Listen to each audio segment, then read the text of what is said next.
people of the Disrupted Festival, can I hear you? Hey, welcome to this very special live edition of Talk the Talk. We're very pleased to be bringing this to you from the Disrupted Festival, the State Library Theatre in WA. This is RTR-FM's weekly show about linguistics, the science of language. We're going to be talking today about language in society, language in social media, science advocacy, and maybe even data privacy. And we're going to be talking about it with science communicator and internet influencer Ketan Joshi. But first, let me introduce the team. This is the one who rocks our socks, mocks our jocks, and occasionally cleans our clocks. She's adorkable, she's fabulous, she's Kylie Sturgis! Thank you, Daniel. And I'd like to welcome to the stage our very own master of mirth, the boss of total bullshit, Ben Ainsley. I actually thought she wound that back quite a bit. And of course, the linchpin to language, the maestro of meticulousness, the indomitable Daniel Midgley. Shall we go on stage? Yes, we can. Hey, team. Hello, hello. Howdy. It's been a while. It has been a little while. We've been on break. It's been good. Has anyone been, I don't know, the opposite of sunbathing, just standing in rain and getting cold? Well, I've been sneaking into the studio and doing solo shows. I've been listening. You have some fascinating taste in music, I will say that. I have thank not you. been listening.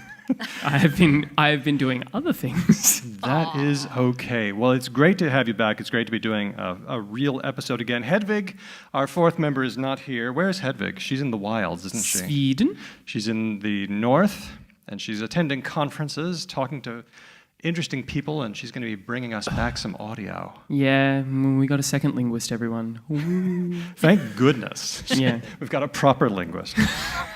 Now, thank you for coming out this morning. Thanks to the Disrupted Festival for letting us do this. Please tweet and post. If you're on your phone, it's okay. We won't get mad. In fact, we like it. And if you do, we are on Twitter at TalkPod, and the hashtag is Disrupted2018. 2018. Can I get an idea of how many people in this room actually listen to Talk the Talk outside of this room? Show of hands. Quite a few of you. Has anyone just stumbled upon this this thing, just not really knowing what we are at all? Yeah! You took a punt. I love it. Go you. Something to do with linguistics. We'll give it a try. Yeah, so every week we do a show just about linguistics, about what's going on, what's interesting to do with linguistics. So I hope that you walk away from this space going, oh yeah, Talk the Talk. Pretty cool. Ben, pretty hot. Which coincidentally is how a lot of people start doing a linguistics major. They stumble into one of the classes. Really? And then they say, I didn't know what linguistics was, but now I think it's amazing. Wow. I just like the idea of someone just kind of being like, hey, I'm looking for like engineering. Whoa, verbs. Like, I'm pretty certain that never, ever happens. My life has changed. Usually what we do at the start of the show is we do news. And there's a huge backlog of news that we need to get into. But all right, hit the good bits. We're going to do this in the form of a game. We're going to play Fact or Fiction. And this is something the audience can play as well. I want to hear from you. Okay. Is this fact or is it fiction? Recently, a New Zealand media body who tracks swear words in media, you know, there are people who do this. They see what people think about which swear words are the worst and the best and which ones they object to. They're pretty filthy-minded people then, if they're that fascinated by swear words. And there may be some... I would put it that they're probably the opposite of that. They're the sorts of people who are so devoid of badness that they just see it almost like a person who performs an autopsy, right? It's just like mechanics. Oh, maybe. Maybe there are people like me who were banned from swearing as children and now they're fascinated. True. So this body found that a religious swear word was considered the worst swear word in New Zealand for the first time. Fact or fiction? Okay, so... I'm going to go with fact just because it's so juicy not to be true. I do go for the juicy ones. Yeah, that's moist. It's okay, Ben votes fact. Kylie? What constitutes a swear word in New Zealand? I mean, Tolkien? I don't know. Oh, yeah. In fact, I will say that there were some that come from Samoan and Maori, but more on that in a little bit. I'm going to say fiction, just to go against Ben. Now, I need the audience to vote as well. So, by your applause, who thinks this one is a fact? It's a religious swear word. Hit number 1 for the first time. Fact? Okay, and who says fiction? Ooh, audience has gone fact. I think the audience has pretty much gone fact. This one is a fiction. Yeah! The worst one was the C word. Uh-huh. And Really? the only religious one, usually the religious ones are kind of mild, like damn Satan! and hell and Satan! Satan. But this one was number 3. It was Jesus fucking Christ. I feel like that's a total cheat. That's a total cheat. The swear word in there is not religious. Fair enough, but fucking by itself was down in the mid-teens. Oh. Adding Really? Jesus Christ to it made it a lot worse. Does it make it all one word or all one phrase? I mean, like that. I know Depends on that the to the speed. religious folk, JC can carry a lot of things. I did not know it could carry a swear word to greater portent. Plus, there's a lot of Mormons in New Zealand disproportionately, and I can tell you that they have very heavy language taboos. Okay. The big news for this was that racial terms are very big on the list, including the N-word, which was number 2, and coconut. Ooh, where did that fall? That was like number 9 or 8, I think. So that's somebody who's brown on the outside, white on the inside. And it's particularly pernicious, isn't it? Because it's kind of like saying, it's a really awful reminder that when directed to someone, that like no matter what you do, what I see is color. That's what I hear when someone uses a word like coconut or banana or any of those really awful. I just it's just reminding that person that no matter what, the first thing is skin color and then everything else is secondary, and it's just awful. Hey, we're all red on the inside, right? Not me, black, oozing black, fetid blood. Is that from your soul? Mm-hmm. Very good. Satan! Yes. Satan! Also included were several Samoan and Maori terms. In Samoan, you had puaelo, which means stinking pig, which doesn't sound terrible in English, but it is. Have you ever come across a stinking dead pig? They're awful. I haven't, actually. And then there's one, e te whai lau mea e ai. Hedvig could say that better because she's studying Pacific Samoan. languages, Yeah. which means you prepare my meals for me. It is a marker of servitude, and it is, in fact, a very vile insult. Oh, wow. Interesting. Okay, My so wife's in the audience and I cook our meals, so there's a good one for you, baby. let's see. Kylie's on 1. Yeah. Okay, a new study. This is number 2. A new study reveals that it's easier to lie in a foreign language. True or false? Fact or fiction? I'm going to go fact again. Yeah. Okay. I'm going to go fact again because whenever I use a foreign language in my incredibly rudimentary way, I am lying. And that I am lying that I have any idea, Jean-Paul Sartre, Simone de Beauvoir, oui. No? Your French is impeccable. Yeah, oui. I want to hear what the audience thinks. If you think this is the fact, say ho. If you think this is a fiction, say ho. I think I had slightly more hoes in the fiction side. Would you say? I'm gonna. Did you hear fact or fiction? I heard a bit more fact. Than You heard a bit fiction. more fact? Yeah. I'm gonna go with that. This one is a fact. Yes, it is a fact, yes. Okay, this one comes from a research team. They found that subjects who were asked to lie in a foreign language did so less hesitatingly. And it's actually harder to tell the truth in a foreign language. Now, they tried to figure out why this is so. Any ideas? I have a feeling it's because when you're speaking a language that is not your own, assuming you're not bilingual, right? Not a balanced bilingual. Exactly. Yeah. It doesn't really matter what you're saying. Your brain is working double time to construct the language anyway, right? So what you're getting across to someone is going to sound pretty consistent because, like Kylie said, most of what you're doing is like, oh, okay, subject, then verb, then object. Oh, what was that word? Oh, no, I've So it said doesn't the matter if opposite. you're telling the truth or lying. It's all going to come out as like sort of stilted second language garbage. It's true that speaking in a foreign language is more cognitively demanding, but there's something else. Oh. And that is when you're speaking about emotional topics. So we've already seen that when people are speaking in a foreign language, they give a different answer to the trolley problem. Remember that one? Yes. Oh, I've forgotten this. That's really interesting. Okay, the trolley problem is the one where you say, there's a train barreling down the tracks, and it's going to kill 5 people, but if you pull this switch, it'll kill 1 person. It'll divert to another part of the track where one person is tied up. So do you pull the lever? Do you become the murderer? What's the moral thing to do? And so some people say, oh, but if I pull the switch, then it's like I'm killing that one person. Oh, but 5 is worse than 1.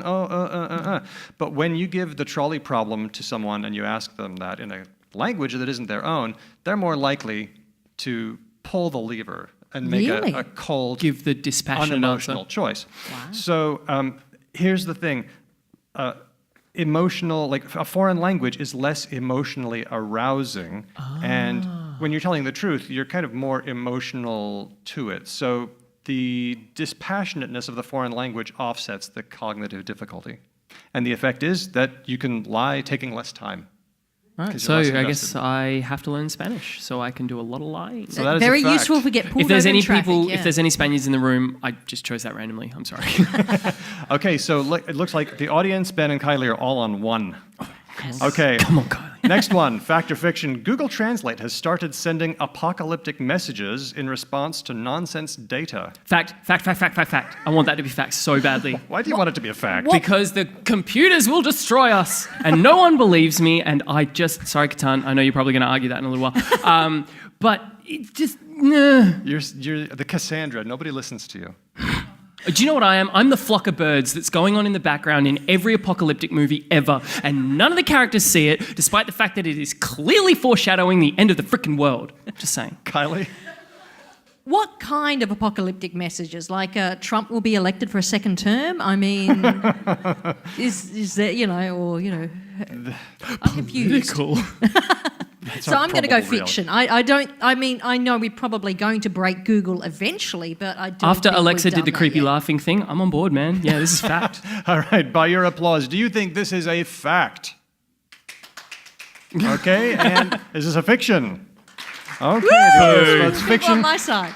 This is a fact. Yes! Suck it, audience. Suck it, Kylie. And you can... I mean, I love you guys. You're great. Thank And for you listening. can prove this to yourself by going to Google Translate and just choose Samoan or Maori, seeing as we're doing Samoan and Maori, and just type the word dog over and over and over and over and over and over again. By the time you get to about 19 times, and I tried this morning, here's what I got.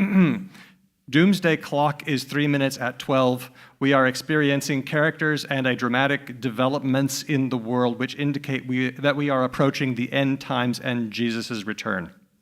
What?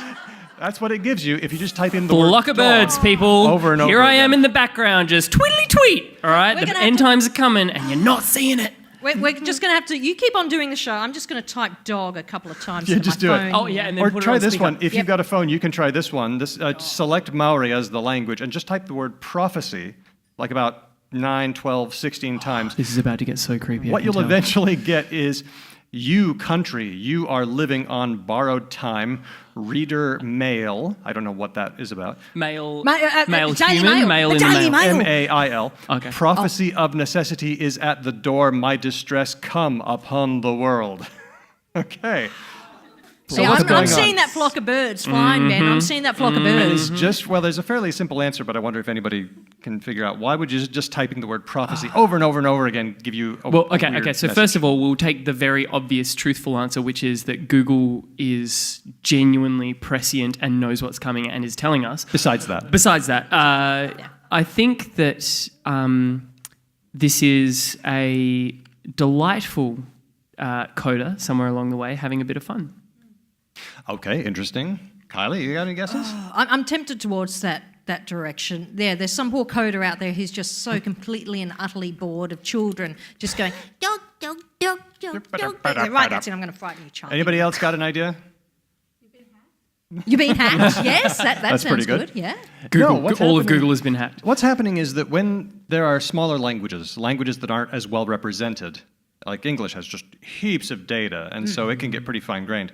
But when you just type in nonsense, it chooses what it can, and apparently religious literature is present in even small corpora. Of course, because one of the principal the Rosetta Stone, a little bit is kind of the Bible, isn't it? It really is. Yeah. It's been translated into so many languages, and even though that's not exactly biblical, I mean, it's probably a takeoff on Bible stuff. I'm seeing a few people using their phones in the audience. Probably going down. I hope we don't. What's coming, Google? Tell me. It's just trying to match it desperately to whatever it can, and that's what comes up. Okay. Do you know what? I'd love to ask at a different time when we have more time as well about how much that breaks down for the fact that the English that is in the Bible is like pretty stilted and old sounding. That's a really good point. Religious texts tend to be very conservative. Oh, man, in that yeah. way. Big time. Okay, so how many points has everyone got? Audience missed that Oh, one. I'm on 2. Yeah. Kylie, you're on and 1. I'm on 1. You're yeah. on An audience less than on me. 1. That's- Ben's Less ahead. than Time to Ben, beat him. yeah. Next one. The U.S. Drug Enforcement Agency has released a list of terms being used for drugs, as they do. Terms for marijuana include, are these fact or fiction, Alice B. Toklas, shoes, and smoochy woochy poochie. Or did I just make them up? Fact or fiction? I think shoes. Oh, do you know? Dude, you got any shoes? You see, this is the thing. I reckon. So shoes. I got Manolo, man. I got Manolo. The two that you said around shoes, Alice B. Token and Smoochy Boochie Gucci? Scoochie Close Moochie enough. Woochie. Yeah, Scoochy Boochie Gucci. They sound like stuff that the whitest man I know, Daniel Midgley, has definitely made up. But shoes makes me think that it might be legit because... You like shoes? Yeah, because I reckon that is a really, really effective way to be able to communicate deals without that knowledge necessarily. Like plausible deniability. Shoes is just normal. Yeah. Like, I need Hey man, I got shoes. $50. You got some shoes for me? Yeah, yeah. No, I'm saying fake. These all sound like potential Woody Allen film title names. You know, Alice B. Toklas, the Smoochy Woochie Boochie. Coming to you from the man I who remember that made classic. Midnight. All right, audience, is this a fact? All right. Couple of claps. Is this a fiction? Bit louder. I'm saying fiction. Stronger, yes. Ben, you win again. Yes! These are all real. This is from Slang Terms and Code Words, a reference for law enforcement personnel, and some terms for marijuana include my brother, gummy bears. Gummy bears. What if you really wanted gummy bears? Oh, You know, that's- there's a What if you Yeah, got it's really sold true. gummy bears and you're like, oh man. What if you really wanted your brother? What if And someone just showed up with a bunch of weed? Get a You'd be like, bag of- man, I was looking for some emotional closeness. Then it's a bonus, right? And blue cheese. Interestingly, the word blue appears 7 times in these new names to green at 14. That doesn't surprise me that much. Why blue? Because I am Ben? told that marijuana can look very blue-green Well, they explain red, which also occurred 7 times. because it can also be very red. Can it be black? Sometimes. What kind of Black was marijuana 6 are you terms. familiar with? I mean, what the hell? I watch a lot of really good gritty crime dramas. That's all I'm saying. Everything I know about weed comes from Ben. Okay, so We know nothing. so Ben, you're on 3. I think you're unassailable. We got one more though. Quick one. The least popular emoji on Twitter is now levitating guy in a suit, and he has been for the past 6 days. I have seen levitating guy in a suit, and I was wondering what it meant and if I should use The it. I was new typing least something popular, recently, though, it's like, you New said. least popular emoji on Twitter. Is it a Magic Man thing or a music reference? Oh, good question. Is anyone? You know the one I'm talking about, right? Levitating man. He's got like a hat and glasses, and he's floating off the ground. He's got a in little really drop dapper shadow suit. underneath him. And he's just, Yeah. ooh, Well, yeah. given the fact that Kylie just said she's been seeing it, I'm going to say this is a fiction. Okay. Because I think it's booming. I think the fact that it popped up on as something, and I thought that looks cool but weird, and I don't know what it means. I think a couple of people out there I don't know might be about anyone trying else, it but out. when I scroll through the Emojipedia on a phone, there's just so many there that I've just never even seen before. Weird diamonds. Yeah, just bizarre stuff. So I'm thinking fiction. I'm thinking Okay. fiction. I think it's going to be booming soon. Audience fact. Okay, audience fiction. Yeah. there we go. Oh, Everybody gets a point. Who knows what the real least? The tramway car is a good answer. Yeah. You would have been right a week ago, but Oh. there's been a new one that's taken its place. Who knows it? A, B, C, D in a box. Correct. The ABCD in a box. Come and claim your prize when there's a break. Wow. Yes, it's A, B, C, D in a box. It's the new least used emoji. So if you're tweeting at this session, you know what to do. Now, about levitating guy in a suit. I don't know what he's doing there, but he's actually a reference to a band. Oh, You know which one? which band?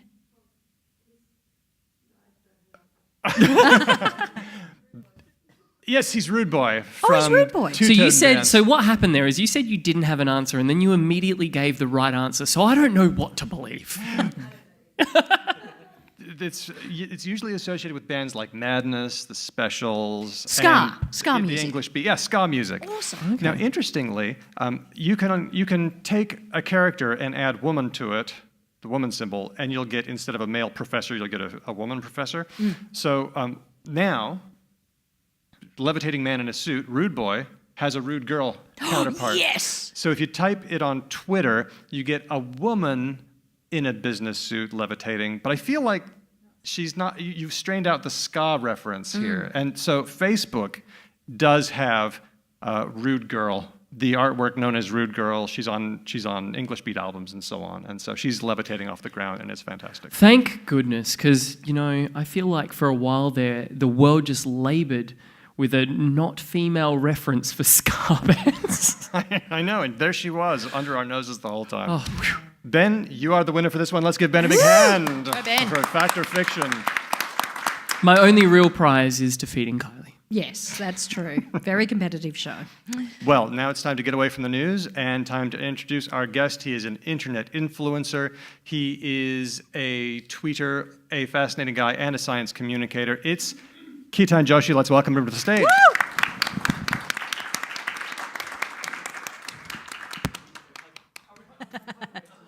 He's getting a hug. It's the lovely velvet jacket. There we go. Everyone's been hugging past few days. It's great. It's been lovely, hasn't Yeah. You know why, don't you? Why? Flock of birds. it? We're all celebrating saying. the End end. times are coming. Yeah. Tell us a bit about what you do, Ketan. I've seen your work on Twitter. I've always enjoyed what you post. Yeah. So I was an renewable energy and climate change science communicator for about 5-6 years, and now I work in data science and technology at Australia's Science Agency. Now, I'm sure that, obviously I understand exactly what that means. But for anyone in the audience who doesn't necessarily know the ins and outs of that job, what does that entail? Like, what do you do day to day?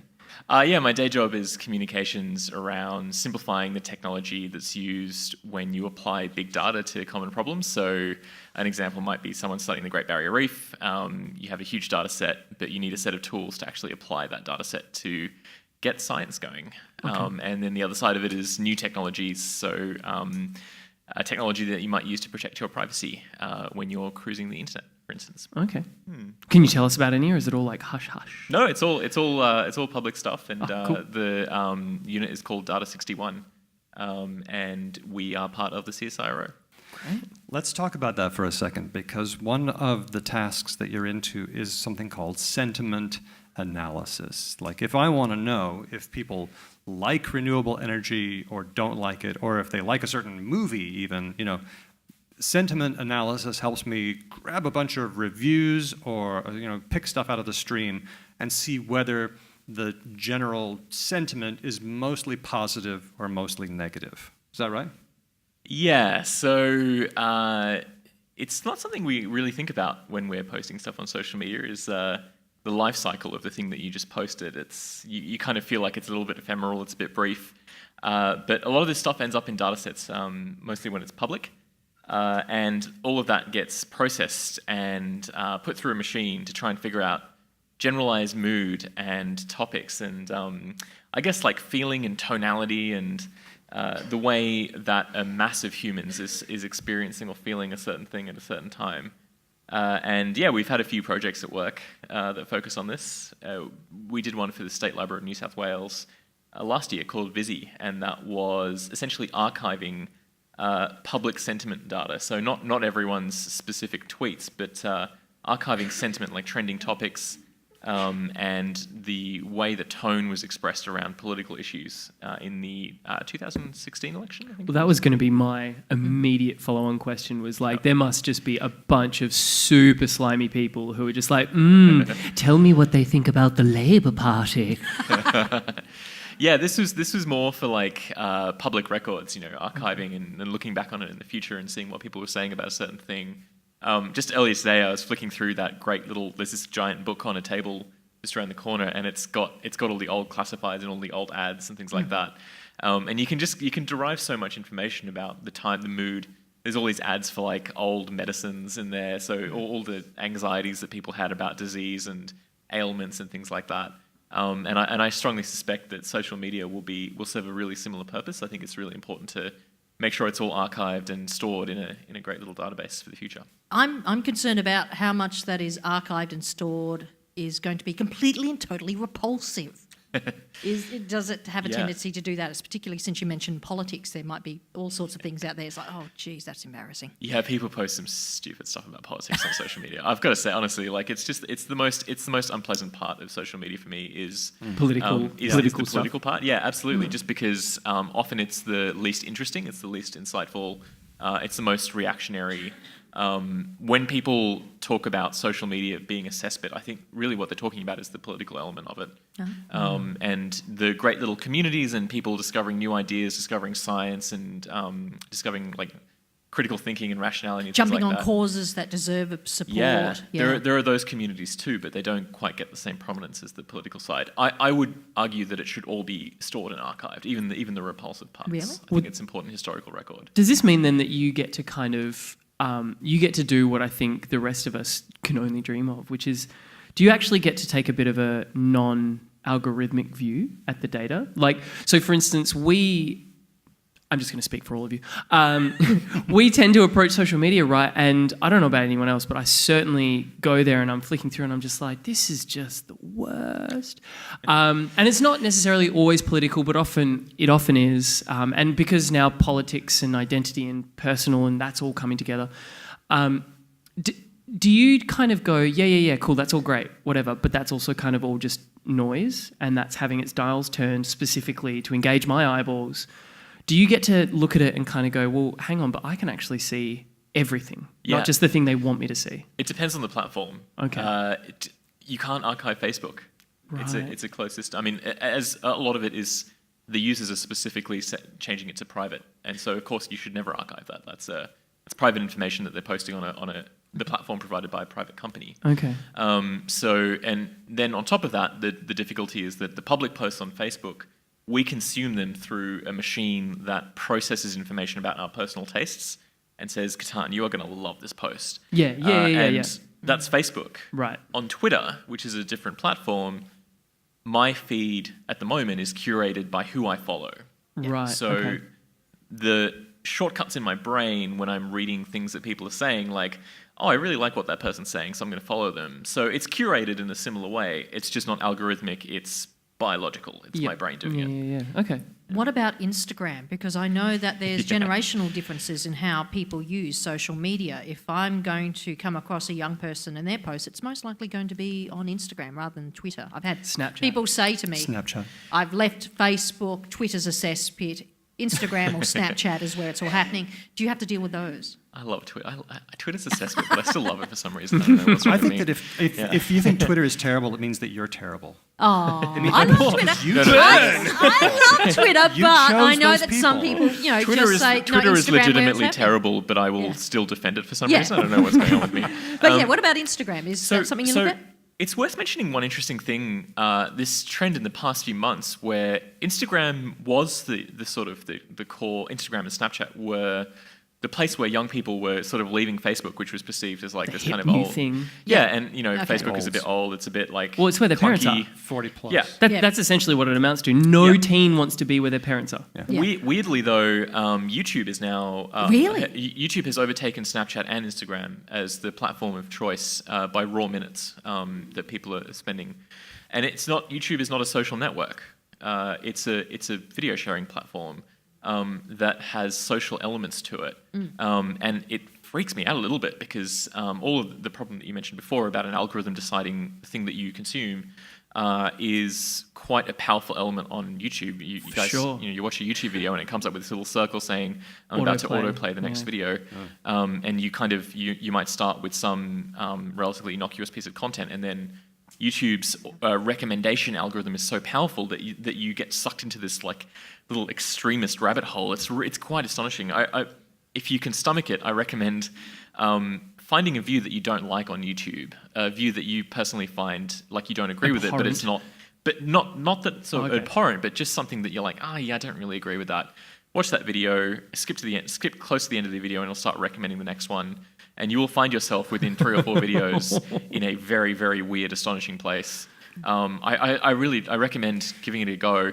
Don't log into your account when you do it, because your recommendations for the next 3 or 4 weeks will be specifically Go incognito for that one. Yeah. Is that because extreme videos are quick to make because you don't have to fact check them, and then those get in first on some issue, and then they get a lot of plays because they're the first ones on board? Could that be why? Yeah, so there's very, very low cost in making that, but you could say the same thing about a blog. You can write a blog and it's just filled with straight up lies, but there's no cost really to you to write and publish that on the internet. But they don't quite have the same power and extremism as YouTube videos, and I think the difference is that specific moment when you finish a video and it's going, I'm about to play the next video, and if you don't do anything, it's going to play automatically. That moment is what is causing increases in view count for content that you would, if it were a blog, if someone just wrote those words in a blog, there's no recommendation algorithm that automatically plays a new blog when you finish it. And similar things are happening on other forms of social media. So on Twitter, for instance, if you follow someone, it will go, you might also want to follow these 3 other people. And of course, the 3 other people will be like one step further into that rabbit hole of a particular viewpoint. But it's all automatic. It's an algorithm. It's not a person. I would have to imagine YouTube or Google's YouTube algorithm is also paying attention to which videos people finish and attributing a score to which videos leave a person most primed to watch the next video as well. So if I sit through the 5 out of 10 on the awfulness scale, right, and then I sit through a 6 out of 10 on the awfulness scale, but I stop at the 10 out of 10, well, then YouTube's algorithm, I'd have to imagine, is going, okay, cool, so we put the 10 out of the 10 a little bit later on, and we put the 6s and the 7s a little bit closer here. And so you are very much being rewarded for strategizing your extremism, right? Yep, pretty much. There currently is a debate among computational linguists about what kind of data is okay to use. I had a weird experience with someone. I was asking him, I was kind of pinning him down a little bit on a linguistic view, asking him what they thought, and they said, is this for your show or is this just, private? And I said, this isn't for the show, so I guess it's just between you, me, and all of Twitter. There's this, and the entire literate universe. There's this weird perception that even though Twitter is very public, that somehow nobody's going to see this, and yet computational linguists just go ahead and scrape Twitter. Well, as some comedians have learned recently, anyone can scrape Twitter, and suddenly a really off-colour joke you made back in the day, suddenly 2009. Yeah, James Gunn. Yeah. So there's a really interesting news story that came out a week ago about a company. I love the name of this company. It's called Crimson Hexagon. That is definitely the bad guy from a video game. That is for sure. It's like, hello and welcome to Crimson Hexagon. And you're just like, well, this is definitely where zombies come from. Who's coming up with these names? Anyway, this company called Crimson Hexagon scrapes public Facebook data. And the reason that they do this is because they have clients who want to know what people are thinking and feeling about a particular issue at a given point in time. So this came out recently, and Facebook were like, oh my God, we need to... We've gotten in trouble for this before. Facebook had a partnership with this company. So basically saying, we know that you're scraping data from everyone's public Facebook posts, and we're cool with it. That's fine. You can continue doing it. This news came out, and Facebook were like, okay, we're going to review our partnership with this company. Now, what happens is people react to this news based on the endpoint of their post, right? So I post something on Facebook, a few friends see it, it's set to public, whatever, who cares?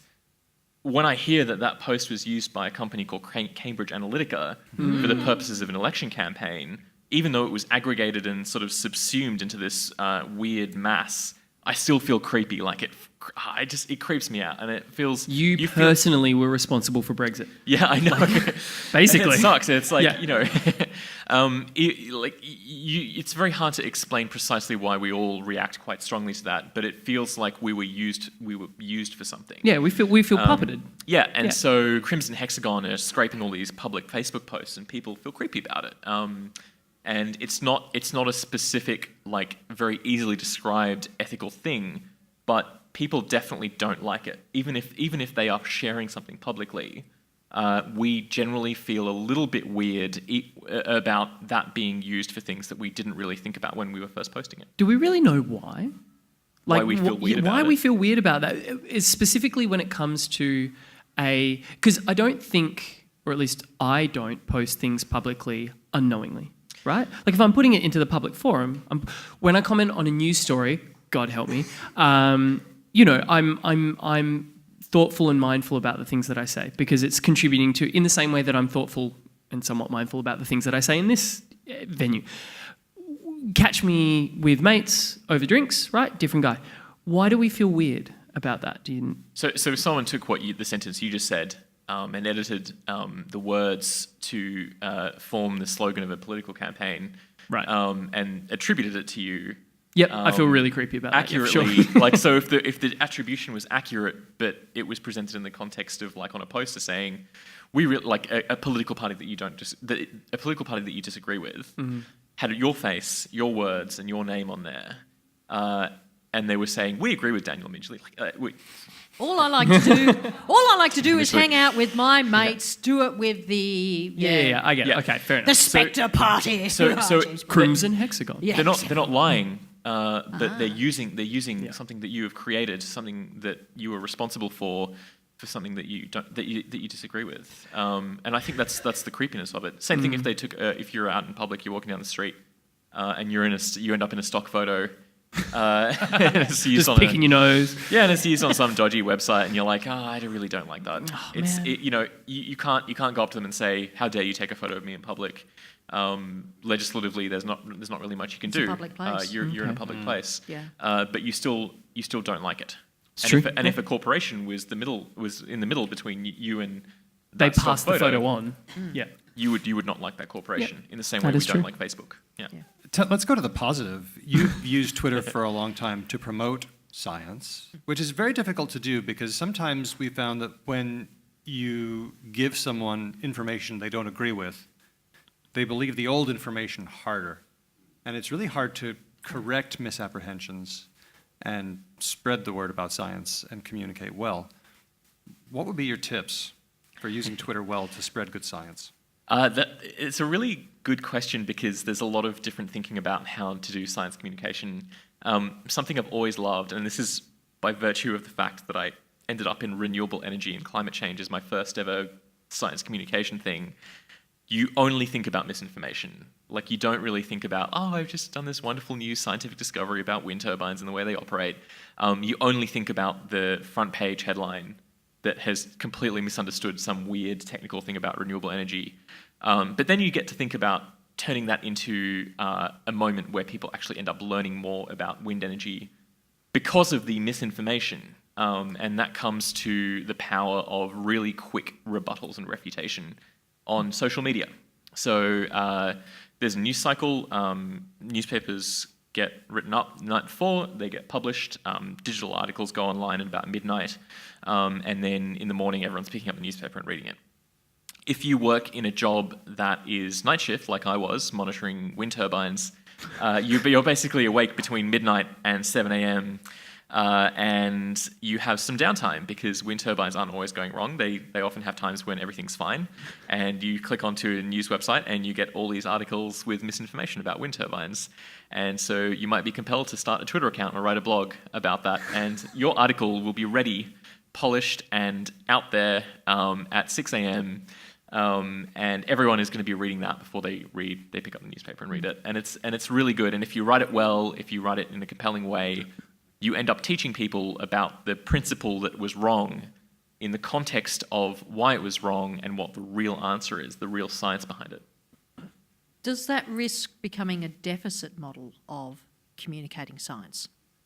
Yes, it does. I need that term explained.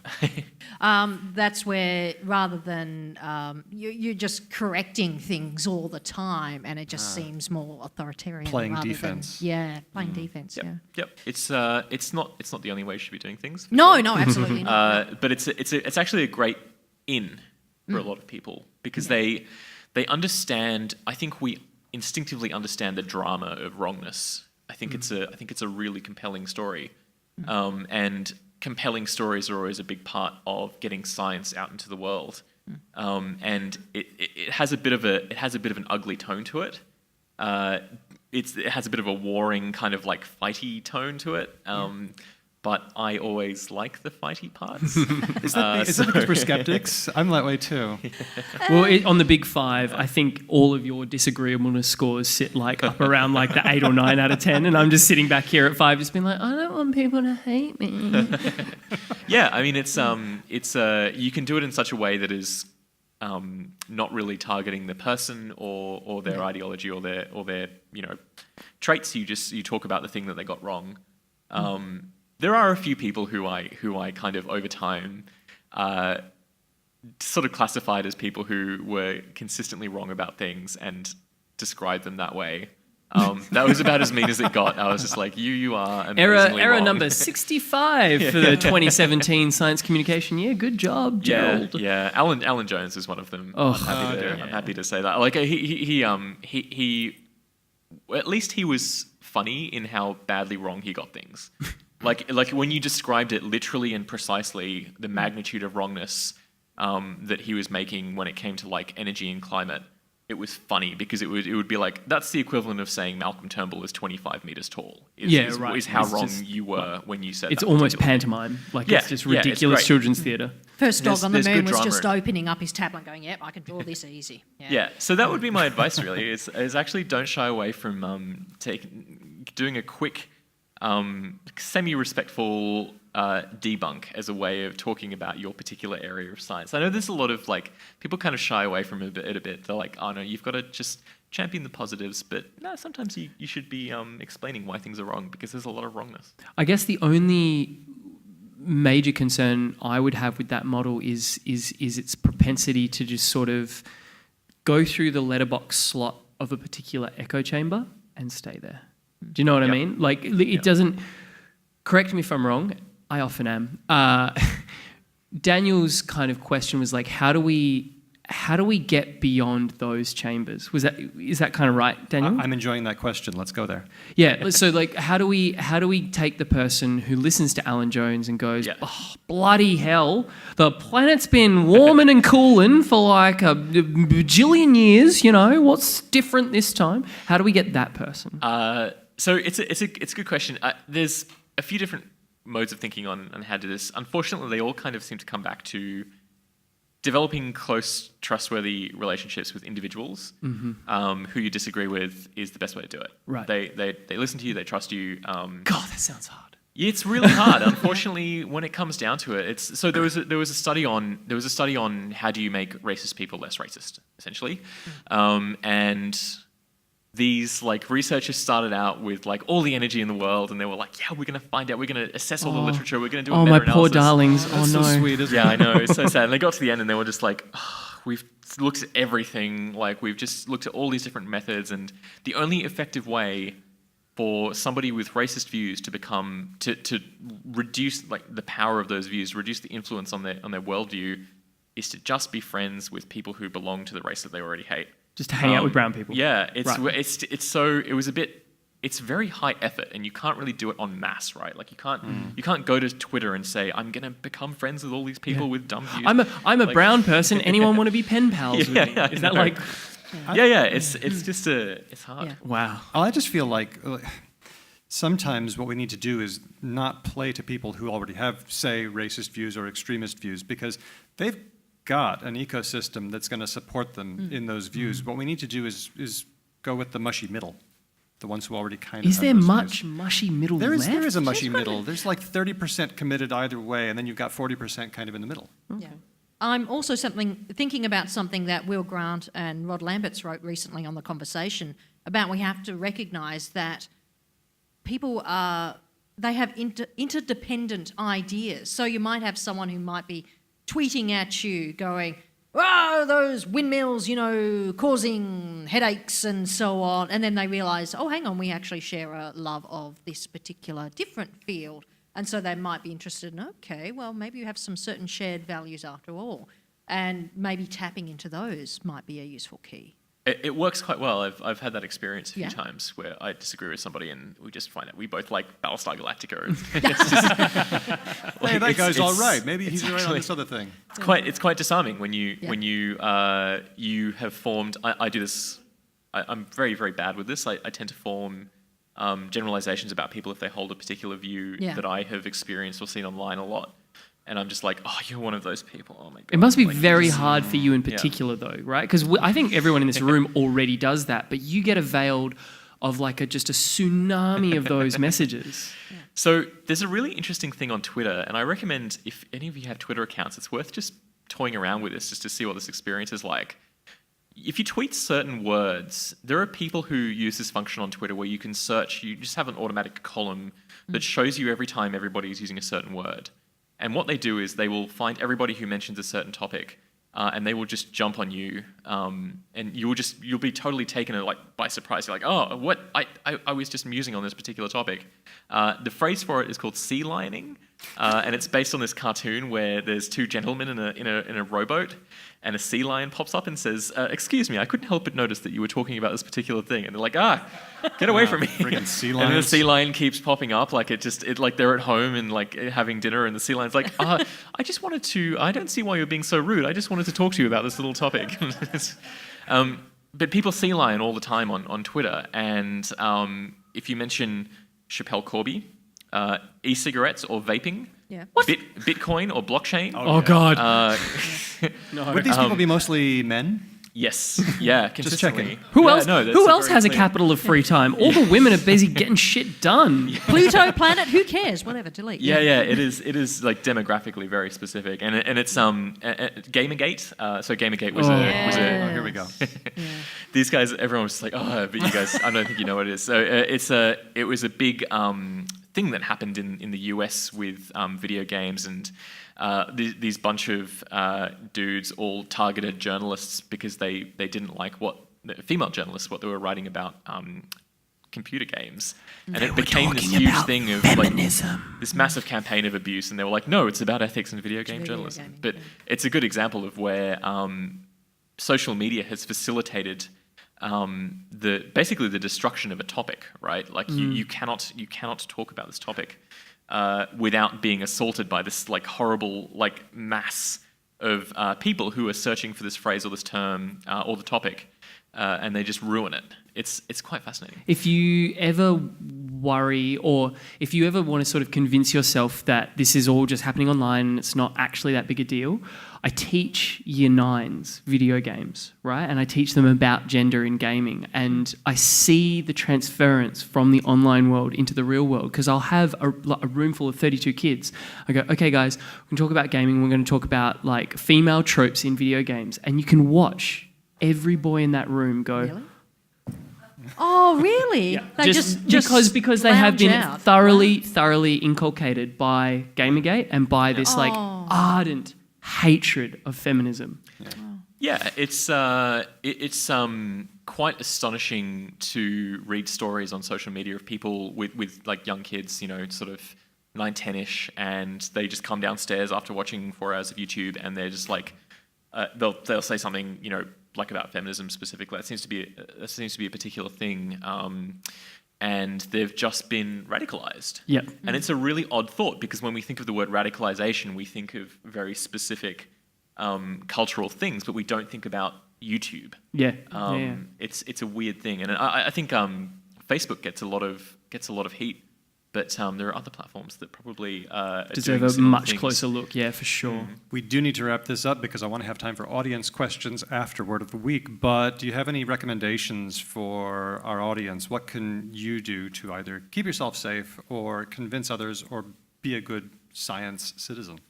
My favorite science communication accounts on Twitter tend to be ones where the people are heavily involved. So it's about the person, their work, what they do day to day. There's a really good one called Real Scientists on Twitter that I highly recommend you follow, at yeah. Real Scientists. And they have a new scientist every week. They're not only tweeting about their work, they'll just talk about their career and their life and why they made the choices they did. They always choose really great, young, diverse people. I think there's a lot of, even on TV and like print media, scientists that are diverse and young don't get much of a platform. So it's great to see on social media that happens. Thank you, Ketan. Okay, Ben, it's time for you to take us into Word of the Week. Oh, okay. Yep. Do it. So anyone who doesn't listen to the show, you've probably figured it out by now, but my shtick is just knowing nothing about anything and just seeing how it goes. Quick, improv introduction. Hey, Daniel. Yes, Ben. Hey, Daniel. Yes, Ben. Should we do it? Should we do it? Should we do it? It? It. What is it? Shall we do it? Let's do it. What, in public? Shh, Kylie, I'm talking to Daniel. Daniel, shall we do it? Let's do it. Let's do it. Let's do it. It. Do It. it. Shall we do it? Shall we? It's Word of the Week. Thank you very much. These are words of the week that we have noticed, or that I have noticed, and the first one is pubes. Oh, great. Now, okay, thanks. In public. Thank you so much. I love making Kylie uncomfortable. Kylie's thing is being prudish. Pubes Pubish. got some notice a couple of weeks ago because English expert Brian Garner noticed that a lot of dictionaries had the word pubes in it.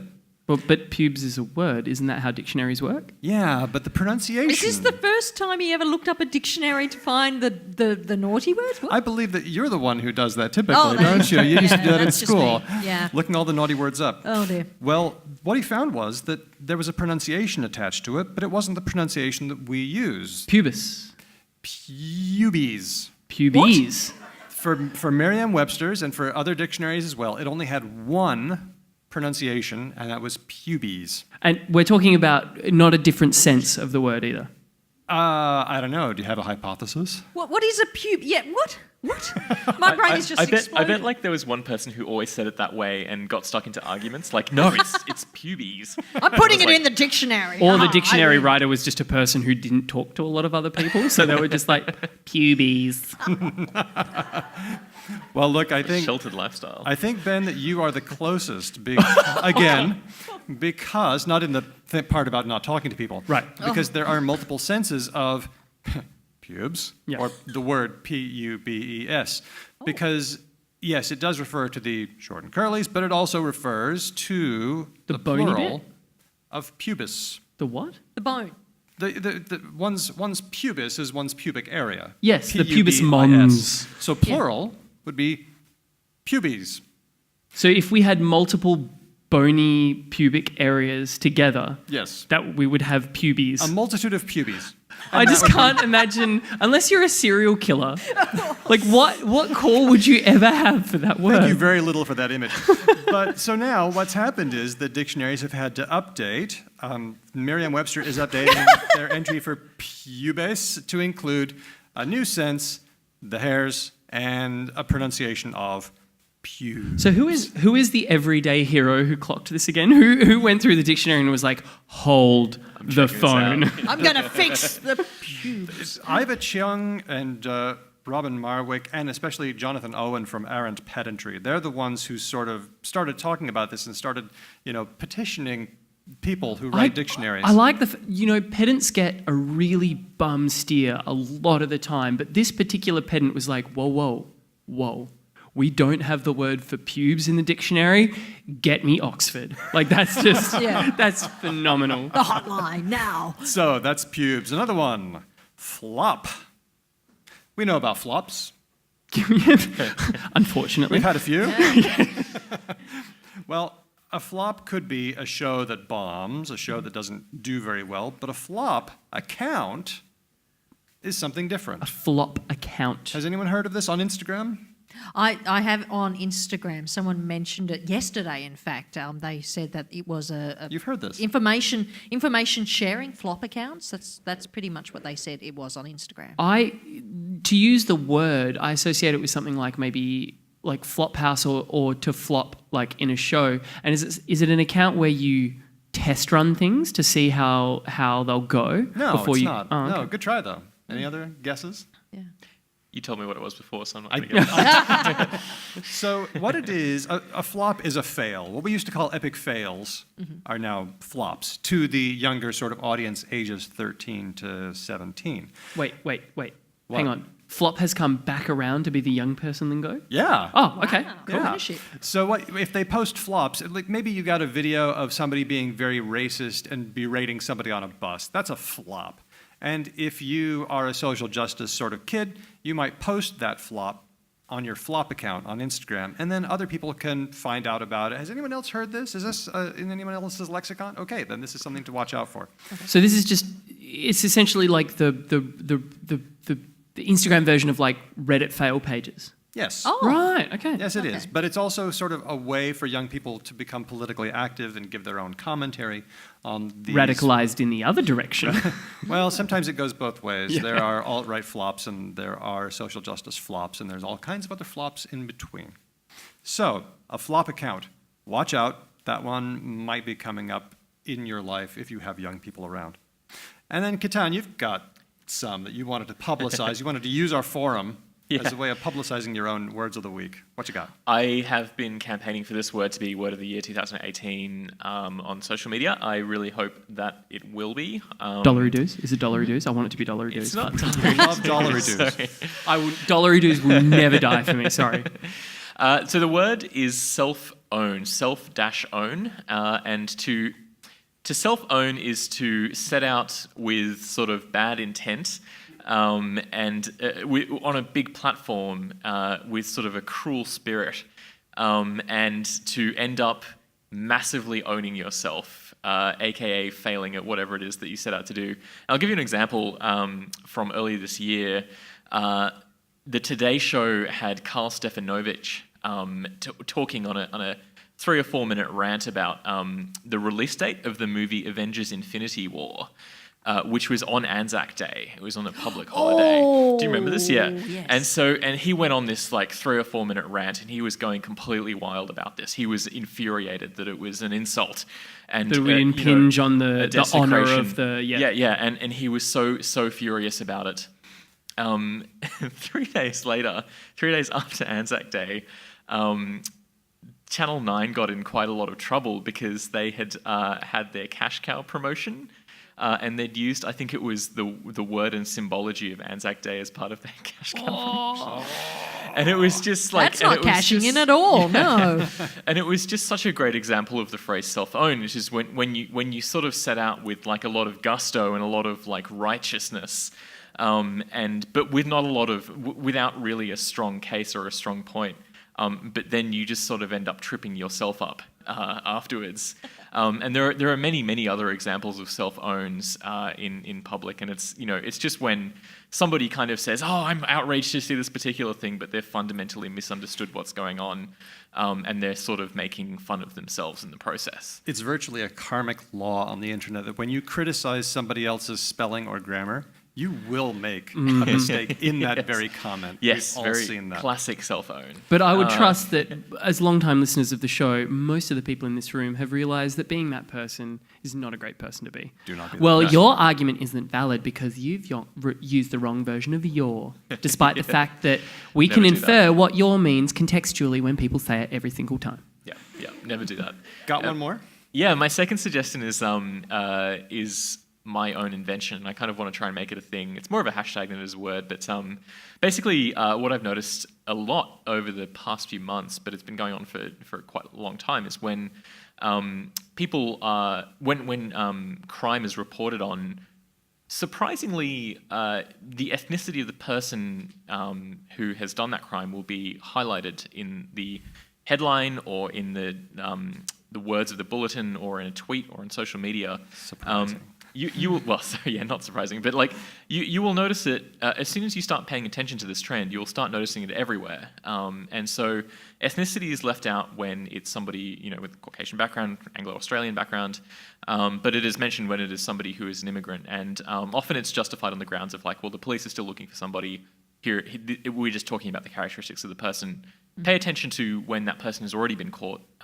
There's no real need to mention this particular characteristic, but it is mentioned nonetheless. And The one I see all the time is dark person or Yeah. dark-skinned person. Yeah, well, so the police sometimes use that phraseology when it comes to saying we're looking for a particular person. They will mention racial characteristics as a way of sort of narrowing down the group. But that language is mimicked even after that. Yeah, person's yeah. been That's what I caught. mean. Yeah, that's what I see Yeah. used all the time. Yeah, and it's just it's part of this sort of thematic thing that happens where crime is often associated with immigrants and like particularly recent immigrants, and it's just worth noticing. Like I don't really want people to sort of take action or anything like that. It's just as soon as you start noticing it, you will be blown away by how often this happens in almost every single news article that you read.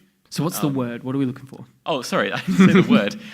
The word is race tagging. I think that's just a good way of race describing tagging. it, and it's and it's when you take a human being and you slap the like the word coconut that you mentioned before. Like it's and I've been called that quite a few times, and it's like Incredibly sorry. yeah, no, it's all right. I mean, it's On behalf of wasn't you. my people.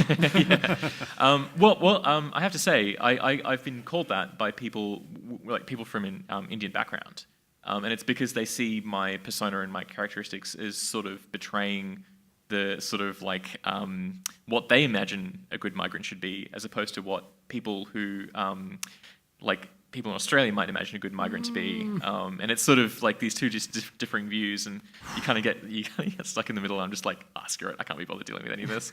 I'm going to go yeah. drink something. Yeah, yeah. So the word is race tagging. I like that. I like race tagging a lot. I do. So we've got pubes, flop, cell phone, and race tagging our words of the week. Let's thank Ketan, our Thank panel. you so much. We have some time for questions. Are there any questions that you just got to ask, either Ketan or us Someone be or brave. each other? We've got a mic over here. Would you mind bringing the mic? Just this gentleman over here. Am I live? Good.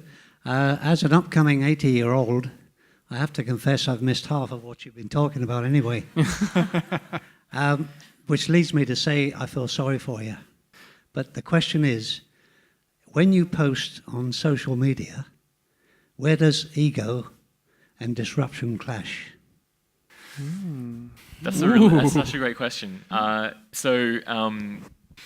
This is something that I try to think about a lot. I don't always succeed. In fact, I often don't. But when you're composing something to post on social media and you're doing it in the heat of the moment, when you have something in your chest and you feel it really, really strongly, it impacts the way that you write stuff, right? Like the words that you create, the words that come out of your hands into a machine are very, very different to if you were in like a totally cool, calm state of mind. And walking away from a draft as opposed to posting it there and then has saved me many, many, many, many times, because I'll come back to that. I'm like, what was I thinking? Yeah, That was I've got ridiculous. I've got a big pile of drafts that sit, and at the end of every month I just go, I'm glad those mistakes are now going to Yeah. disappear. There we go, done. Oh man, if my drafts folder ever got out, it would be bad. But to answer your question, that's a big part of ego, I think, is when you're overvaluing your own contribution to the point where you're not censoring yourself. Because, of course, everybody who's chosen to partner with you on social media, everyone who's following you or is your friend on Facebook or is subscribed to you on Instagram, that's an exchange. Like they're expecting something from you. And if you're just putting garbage into that system because you think that everything that you're writing is amazing, then you're not doing it quite right. And you've got to censor yourself. Even if it's something really good, you're like, oh yeah, this is going to be great. I'm going to point out this cell phone that someone's just done. Sometimes you've got to pare it back. And that's a problem with social media, is that it's a facilitator for people not censoring themselves, and With disastrous consequences. with many, many, many disastrous consequences that you can read about. And it's going to be quite interesting. We're in a state library. People's social media posts will be archived through many different means, including many state and national libraries archiving all of everything we're saying on social media. And it's going to be really interesting in 50 years. I better get to rid of all see- those terrible jokes right now. Yeah. Oh, man. But yeah. Oh, can I ask a follow-on question? Do you ever step away, come back to the draft and think to yourself, no, actually the ego and the anger are legitimate, deserve to be in this place, in this time. So now you've come back to it with a clearer eye, and your communication is personal, but it is also genuine, and it is also authentic, and it is also true. Yes, I'll edit out the swear words. Yeah, pretty much. Yeah, it's true. Like I do get sweary when I'm mad, and it's often there's a good idea or a good point in there, and I'll just like, okay, I should get rid of those particularly horrible words. But yeah, sometimes I do keep it. Let's take another one. Do we have another question for anyone? Oh, we've got one down there.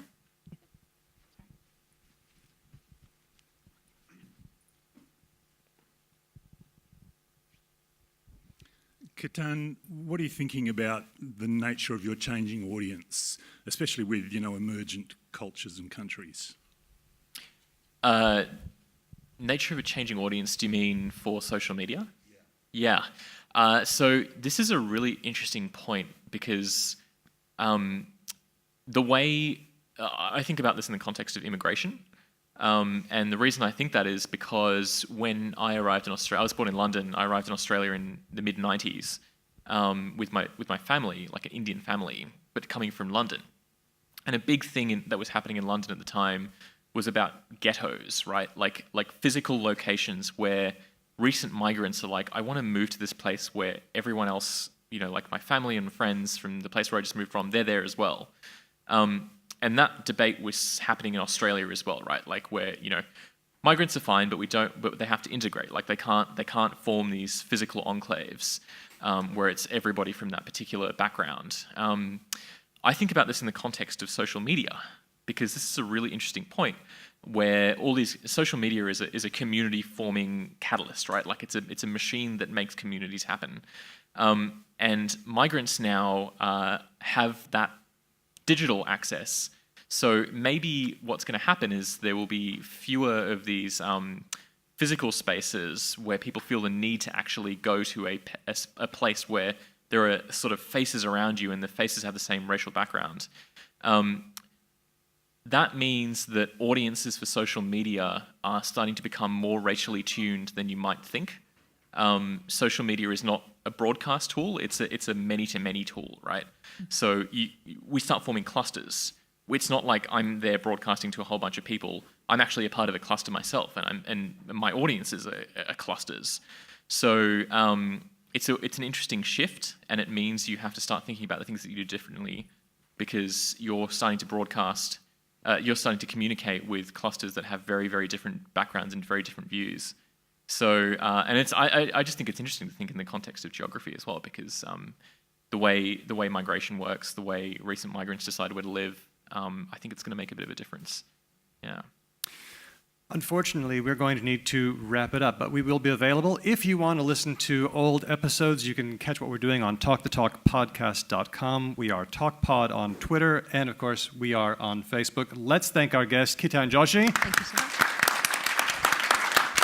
And thank you to Ben, Kylie, and me. And, Thank you, everyone.